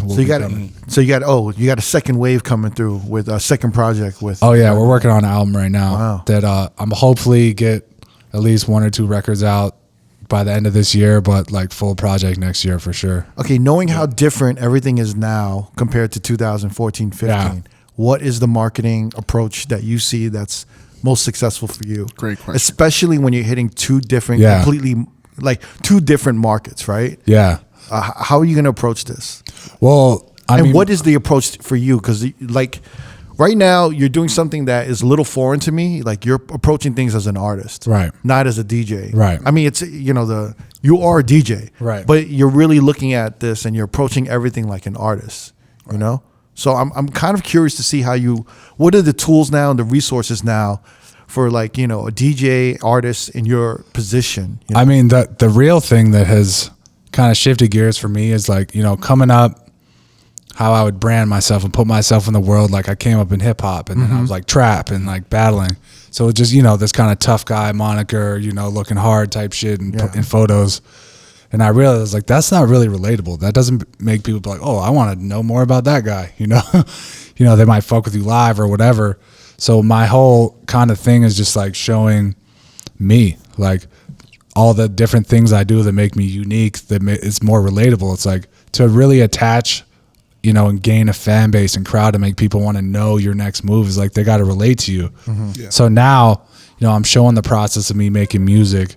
I'm showing me and my brother, you know, 2 brothers building a pizza shop out of the pandemic, you know, and I'm doing a ton of stuff in the golf space because I love golf, right? It's like a lifestyle. Yeah, and it's like, it's just like being like, I'm an artist, but it becoming more of like a lifestyle brand at the same time. Right. You know, just showing people like, I don't just do this. Like I do all these things that people could relate to, that people could attach themselves to and just want to follow the story of me instead of just like, you know, oh, here's some new music from this artist that I like, you know, like make it all tie into each other's like the name of my album is Twilight Nine, which is a golf term for like when you play 9 holes, like at the end of the day, you know, just like things like that tying the worlds together. Like I'm throwing a tournament on the album release day, Twilight Nine Invitational, you know, just like that's sick. Half music industry people, half golf industry people. So know? you're literally tying your sport and then the music. Yeah, and together. the day before that, I'm doing an album listening party at Gorilla Pies. You know, just like bring it all together, bro. Like I like that. like, man. No, I like you that. like you like dope, the Gorilla Pies. No, I like the way he's marketing himself. Yeah. How he's doing it. It's fucking dope. Yes, way. He's combining what he does in his personal life with what he's doing with music, putting it all together. It's like just a clash of all. exactly. yeah, amazing. just like be like for anyone, it's just like being more relatable is more warming. People, you know, if you're like standoffish, cool guy shit, like that doesn't really fly as much anymore. No. You know, where back in the day you could get away with murder like that, but now people like with social media, like everything is exposed. You know, so are you exposing yourself as being like a cocky dickhead or like a fun guy who likes to do fun shit, you know? Yeah. It's like, who would you rather hang out with, you know? Yeah, I guess so. I'd rather hang out with the golf Gorilla Pies guy. Yeah, those guys are way cool. I was gonna ask you, and if you don't have a right number or anything in the ballpark, how much does it take, or how much money does it take to put out an album independently the way you are? I mean, it really just depends on how hard you want to go. You know, it's really, I could have put this shit out and basically spent nothing, but like the way it works now is like you got to pay to play just to get eyeballs on your shit. Can we break that down? Yeah. That's what I'm kind of Yeah. curious Yeah, about. because we have a lot of DJ friends and a lot of producers that listen to us and up and coming artists that just they kind of fall into the arms of the label because they don't have the bread or they don't have the resources, which is understandable. Right. But you kind of like, I don't know, you kind of were there and you're like, okay, this is what I need. Because I realize, like, even if you're at these cool labels, they still might not have the better resources for you, you know, besides some surface level shit. But basically for this album, like, I'm investing in PR, you know. So you're hiring a PR company. Yeah, just my one homie who's a beast at PR. And then a PR company usually just takes like a monthly retainer, right? Right. And they what they do is they plant mentions of whatever projects or whatever you're doing. Well, yeah, right? they reach out to different media outlets and news sources and just try and sell the story. And like, depending on what it is, like they may or may not secure it, you know? So it's kind of a gamble. Cause it is a gamble. Because you could pay for PR and like they get you nothing. Yeah. And you're kind of fucked. Yeah. But, you know, he's got me a couple like dope key pieces already and we're working on some stuff for the rollout. But it's also like I'm paying for PR, but also it's like I'm not just being like, I paid for PR, I'm chilling. That's why I reached out to you guys and like everyone I know who's doing something dope, I could spread the message, like talk to everyone, do everything I can to like spread the word and create awareness for the shit I'm doing. You know? Because for years I was relying on managers and agents to be like, I could just do my shit and they're gonna make my shit pop off. But now I'm just like, fuck that. Like, from bookings to marketing to art direction, like I'm hands-on as fuck with every single part of it. Was there a turning point where you realized you had to be more hands-on? Yeah. I mean, it's basically throughout the pandemic, like, you know, all the shows kind of stopped and the manager I was with at the time was just had a certain angle and how he would, you know, come at me and treat me and just kind of try and push me in certain directions would like motivate, but also demotivate at the same time. Right. And I was just like, if I really just think about what I need to do, like I'm going to execute it and care about it way more than, you know, almost anyone else. It's hard like with a manager because, you know, they're always thinking about selling, right? Right. And they're always trying to sell. Yeah. But a lot of them don't want to get caught up in development.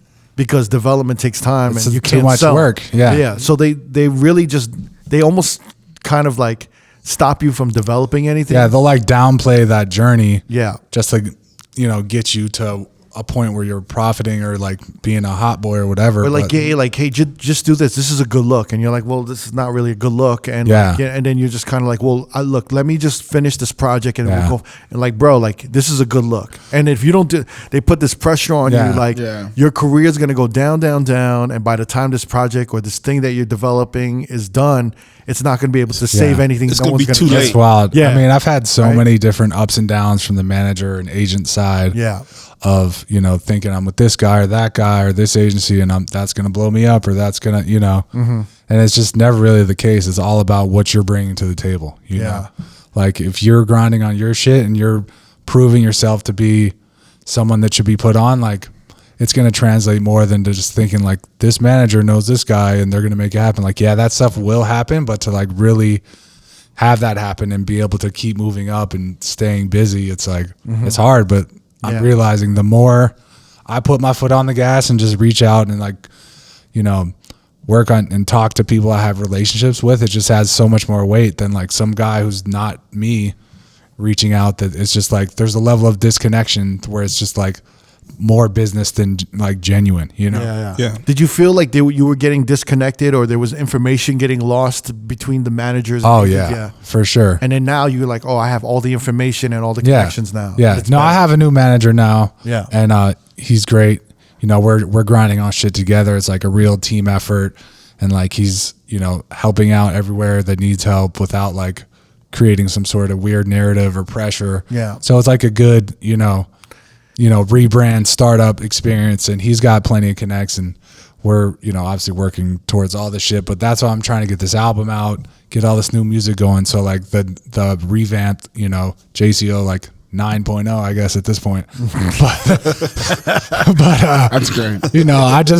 I'm just a lot more comfortable with where I'm at now. Like everything feels genuine. I'm not like chasing a trend. Everything is just coming out naturally, and it's like, it's just really me, it's like, I'm not making this song to try and please this person, I'm not, the pizza shit is my brother, it's my family, the golf shit, I love it, so it's pushing all the shit out and promoting it is just like, it's not forced. It's not like forcing content to Well, it's like, all interests that you care about. Yeah. it's things all that shit you I love. love. It sounds like he became the pizza that he's pushing now. It becomes like different ingredients that he wants to rather put than, oh, cheese pizza's popping, let's put the cheese pizza out. It's like, no, let me give you my own ingredients and how we should do it and blah blah blah. I like that.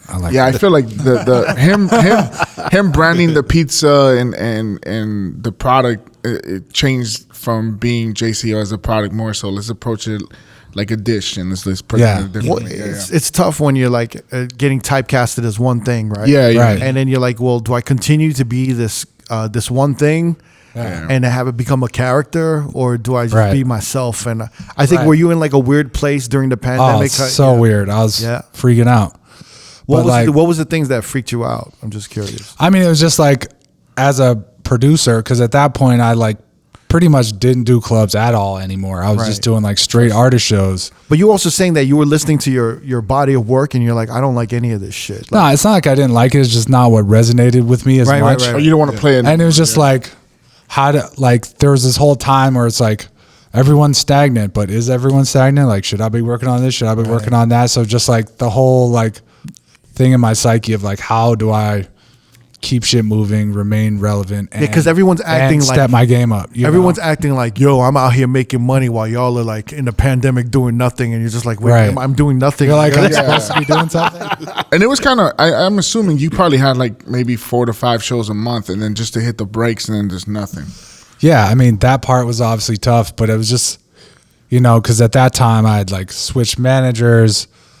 Like the agent I was with at that agency, like that agent got let go, and then they're trying to pass me around to like whatever lower agent, and I'm just like, I've been with. Oh wow. It's just like, so I was just like, fuck it, like no agent, just hustle it myself instead of being passed around like someone with less clout that doesn't give a fuck about me. It's like I'm better off calling all these venues that I've played over the years myself, because like they know me and know what I do. That's an interesting topic because like DJs go through phases where they're dope and they're hot, and they kind of come down, and then they're hot again. But no one ever talks about like that turning point when you're like, oh shit, like I'm kind of falling off, or like you're starting to see the red flags. Like oh shit, like I don't have the name or the band like I want. But it was the pandemic was like a forced fall off. Like pre-pandemic, I just got off a fucking huge bus tour with Snails, like 40 cities across the country, like literally probably the dopest tour I've ever done. So I'm like, all right, everything's great. And then over the couple of years of the pandemic, I'm like, wait, like how do I maintain that? It's just like everything just changed so fast and all at once, right? Yeah, it was crazy. Wow. So then when you were helping your brother and you guys were doing the pizza, it was like kind of a good distraction a little bit, or? No, it was perfect because at that time there still was no shows, you know? So it was like help him out with the pizza shit.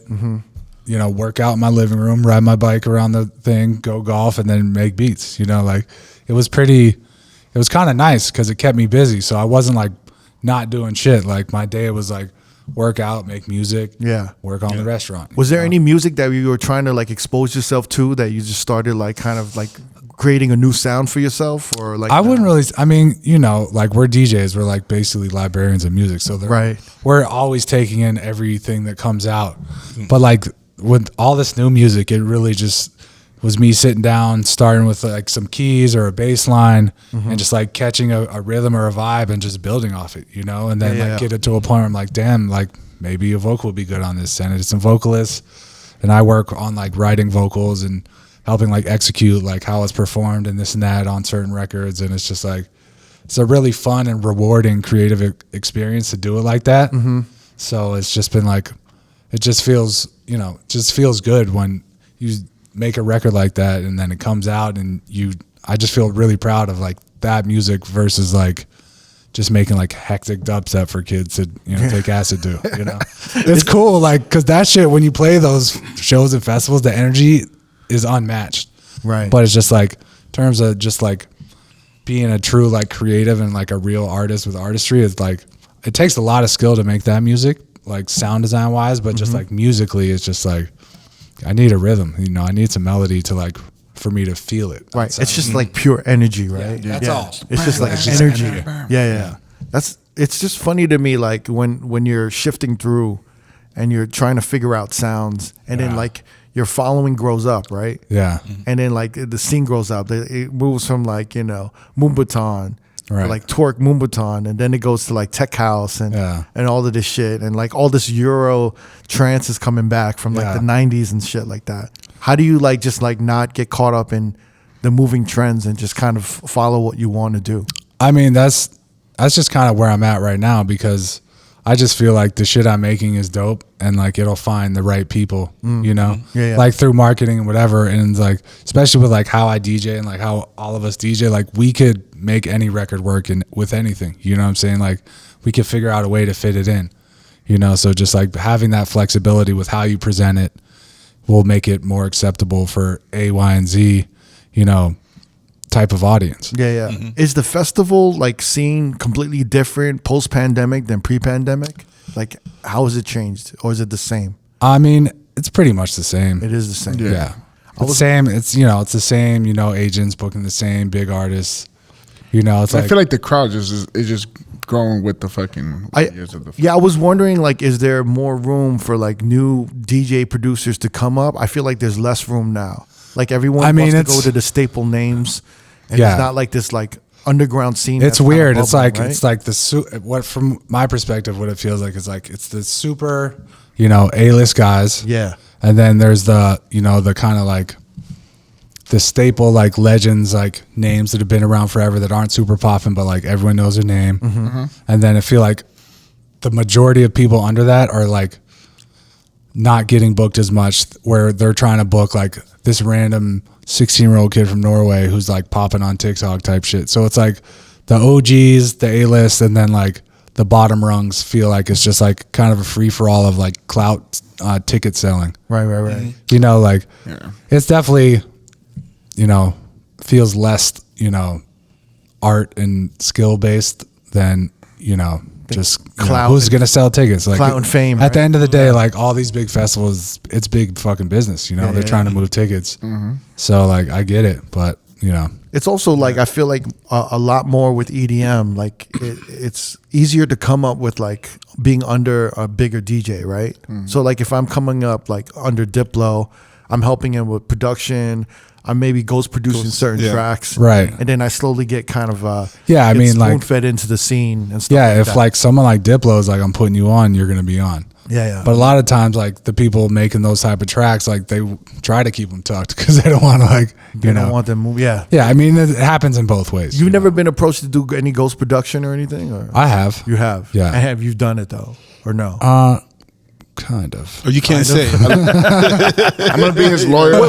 What is the understanding? Allegedly. I feel like ghost production, I mean, I know it's in hip hop, right? Yeah. I think it's an But every form of music.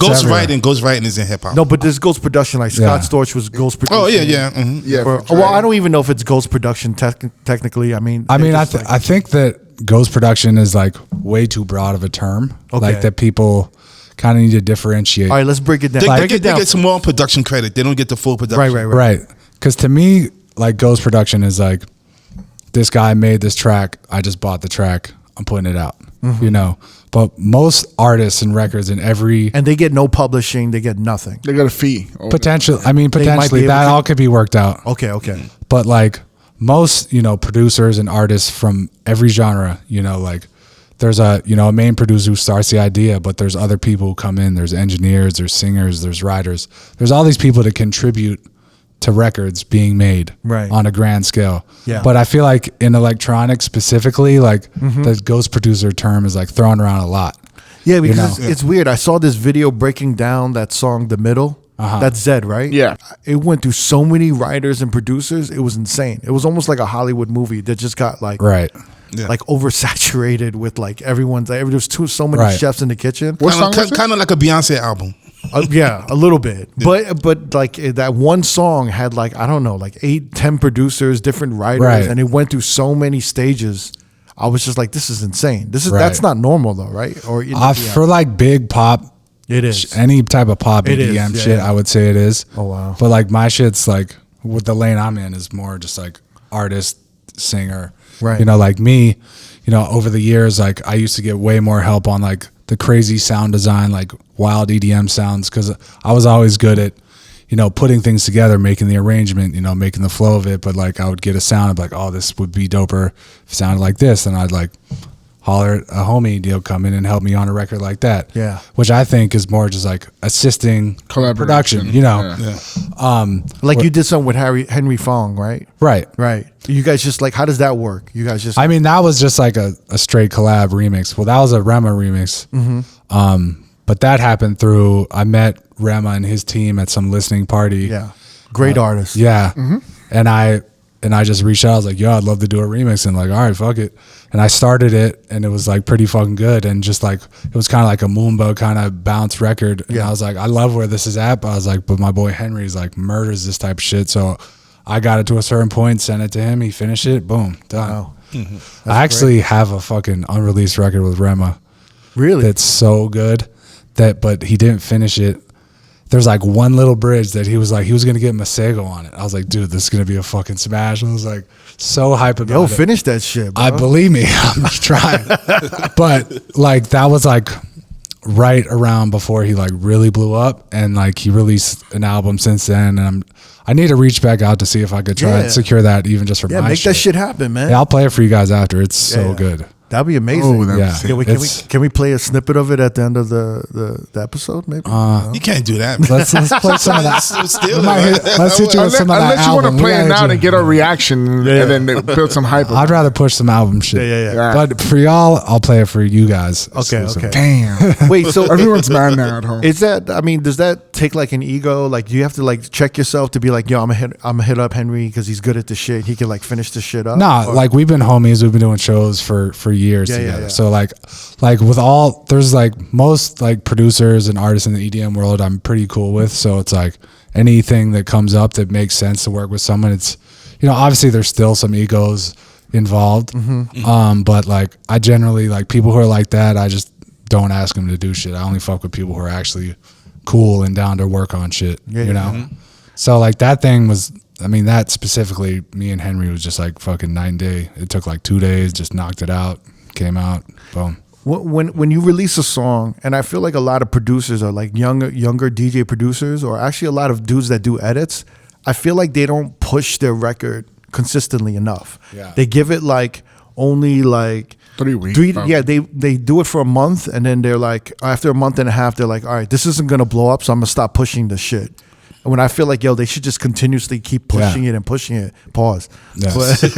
But how do, I mean, from your perspective, like, am I wrong, or is it like, or is there no rhyme or reason to it? It's like, you know, like, do you consistently push something? When do you give up, or when do you like? Nah, I mean, like the approach now is just like literally keep pushing shit.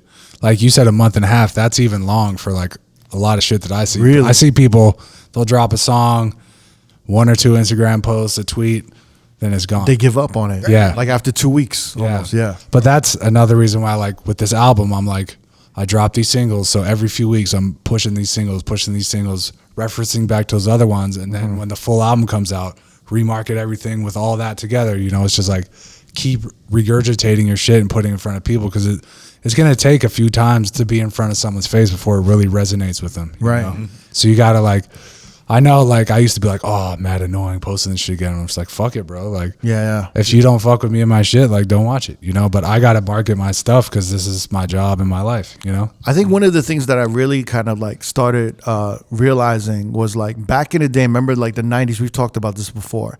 Like in the 90s and 80s, there were maxi singles.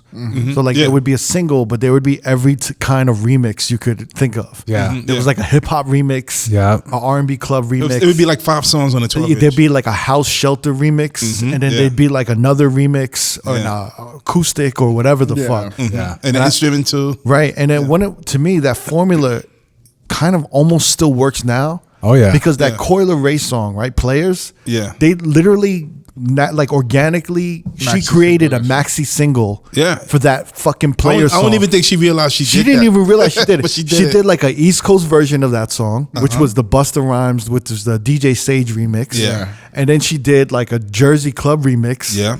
And then there was like a David Guetta remix, right? Yep. And it was like, yo, this was like And a she maxi did a single. remix with Busta. They did With Busta, an official hip hop, with Busta on it. And I think Tokisha's on one of them too. And then she did a reggaeton version with Tokisha that's on right. it. That's right. And then yeah. the original was very West Coasty, so that covered that. So if you think about that, that single had so many different layers of promotion from different remixes. Nah, doing remixes is a big part. Like, I'm working on like a whole remix album of my album. Yeah. Like that I'm not remixing, but I'm That you giving reaching to the out to other homies, yeah. people. Especially because, like I said, this album is kind of more of like, it's vibey and can work at shows, but it's a bit more of a listening album. So like for my normal club or show gigs, it might not have the highest energy.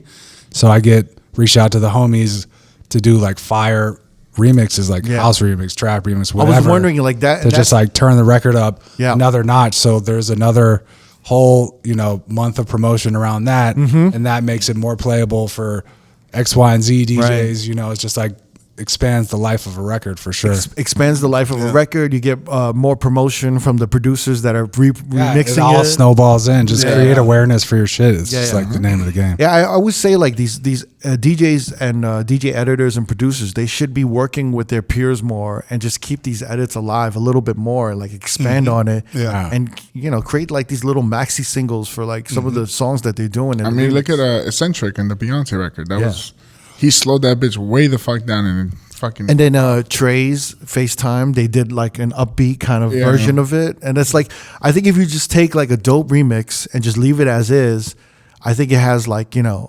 lifespan of a certain degree for sure. But if you give it to another editor or another producer, it keeps going. And then if you do like another version, as long as your name's on that just shit, just create like a maxi single of this shit on like Spotify or like SoundCloud or Mixcloud or Bandcamp, and just keep extending the lifespan of all of these tracks, and just working with other people and just having everyone be involved in it. It's just like just don't let anybody do that because everyone's saying like that Player song is just not. It could have just been that one version and it would have died. That song would have died, bro. Yeah. You know what I'm saying? But it had so many different remixes. It stayed alive for like a year, almost, and it's still going. It's still playable. It really needs that push. Pause. It's funny because the other day I got home and my girl was rapping Pound Town. And she's like, my booty hole brown. I'm like, yo, what? Where did you hear this song? She's like, TikTok. So we got in the car and I put the song on, just do a joke on her.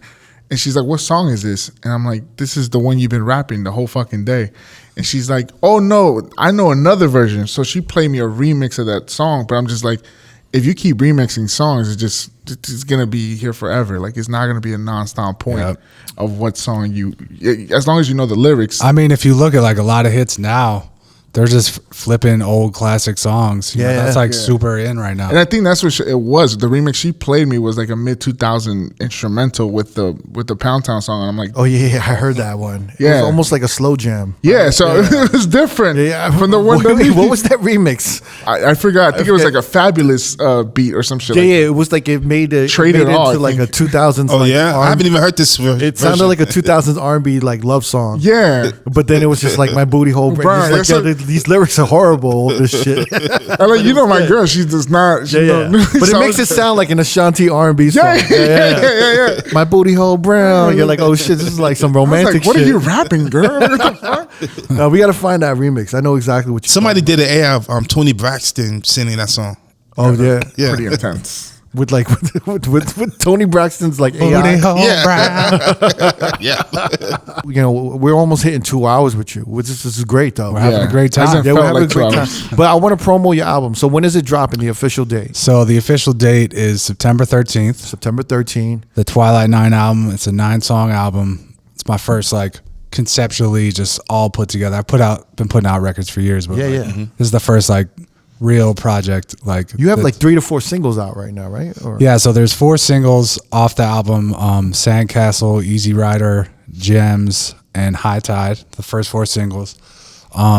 Go check all those out. I got 1,000 Volts coming back. I got 2 other side projects. Me and my boy G-Buck just started a side project that I can't say the name yet because it's going to be secret when we drop it, but it's on some like Miami bass meets house meets like new age shit, super hype, like more for the club shit that'll work for like festivals and like regular club shit. Yeah, I'm really excited to roll. I was kind of telling you that Miami bass sound is kind of like it's really relevant right now with K-pop. Yeah. Like all that. Like, put me down, dude. Yeah, all that shit. Yeah. Like all you got to do is listen to like New Jeans. Yeah. Like all that shit is New Jeans. I think they got their newest single is kind of like a drum and bass version of shit. So Super Shy. But like all of that shit is literally like So Def bass all stars. Right. It's all that shit like coming back. So we got that. The name I can't say just yet, but I'm gonna give you guys some files. Yeah, I would love right that. after this. And then I have another side project with the singer Philip Boudreau.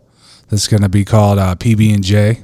Philip Boudreau and Jayceeoh. That's on some like Rufus the Soul meets Odessa with a touch of What's Sonata Flume in there. It's some real cool. You're hitting every market. You're trying to hit every market. Fuck it, right? Throw them darts. Someone's gonna hit. And then obviously, pull up to Gorilla Pies in LA. Yeah. Best pizza you'll ever have. And I'm doing a ton of golf shit. If you're in the golf space, hit me up. I'm like traveling around, working with brands, doing mixtapes and events, and kind of creating a new lane for DJing and events in the golf world, which has now become cool, So I have a question: if DJs are interested in remixing your tracks, can they reach out? Are you going to send them like the stems or like the acapellas, or open or not? You're not. I mean, it's not like an open call type of thing. But if anyone's like real serious about it, hit me up and send me some stuff. And if I fuck with your stuff, we could give it a crack. I would love for you to just open some of the doors and see work with some different dudes. I should do like maybe one record. I'll do like a remix competition. Yeah, that'd be pretty sick. That'd be dope. Yeah, that'd be a good idea. Yeah, pay it forward from your Master of the Mixtapes. And your battle days, you know what I'm saying? Man. Yo, Jayceeoh, thanks so much for coming on, man. Thanks for having me, man. It's been a minute since we've been able to just shoot the shit and talk, man. Yeah, I mean, we never got to chop it up in this much detail, so it's a pleasure to see you guys and just be here. Yeah, congrats on the album, man. Can't wait to hear more from them. Thanks, man. Congrats on everything. Fuck. And congrats on the pizza, Sean. Yeah. I appreciate it. I can't wait to try the pizza, man. Use R.O.A.D pie for 20% off at Gorilla Pie. We need our own pie. When you come in, we can make a custom pie if you guys want to make a R.O.A.D pie. 2 ingredients. It needs oxtail. Right? Exactly. I'm about to say that. I need some oxtail and maybe like either some kimchi or gochujang. They say kimchi. Kimchi. Yeah, I'm about to fuck you up though. Yeah. on that kimchi shit. So on the Rabbi, right? Yeah. Traditionally there's like sauerkraut on a Reuben, but my brother created something called kraut chi. Oh, kraut chi. It's a sauerkraut kimchi hybrid that goes amazing. On the pizza. That sounds great. Fire. Yeah. Shit. Fire. Well, just remember oxtail and like maybe gochujang. Okay. Your brother's gonna know what gochujang is. I know what gochujang. You know. Come on, bro. Okay. Didn't you hear him on that fucking car earlier? He knew everything. He was on the call. Like, what was that? You were doing like a special Like a order, cheese, like an event. some thing? cheese. Cheese that. Yeah, because just was coordinating like 100-person catering event for some shit in LA.